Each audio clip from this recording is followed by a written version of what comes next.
mort de Chris Cornell, les premiers mots de sa femme Vicky depuis son suicide. Il s'agit de la première interview télévisée de Vicky depuis la disparition brutale du leader de Soundgarden. En mai 2017, le monde du rock pleurait Chris Cornell. Le célèbre rocker s'était donné la mort dans sa chambre d'hôtel, après un concert donné à Détroit.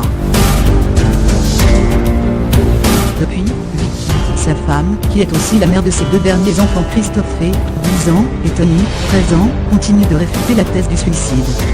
Ce 21 février, Good Morning America a diffusé la première interview télévisée de la veuve Cornell depuis le drame. Et ces mots sont bouleversants.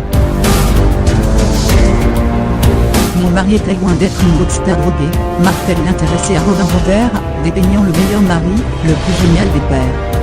J'ai perdu mon âme sœur et l'amour de ma vie, pleure-t-elle. Plusieurs mois après le drame, Vicky Cornell n'arrive toujours pas à croire que son mari ait voulu en finir avec son existence à l'âge de 52 ans. Il voulait être là pour sa famille, pour ses enfants.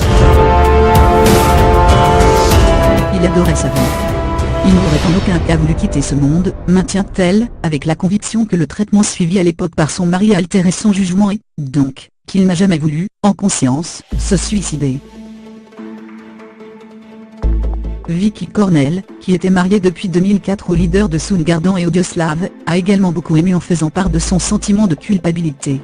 « Je sais que les gens disent que vous ne pouvez pas vous blâmer, dit-elle.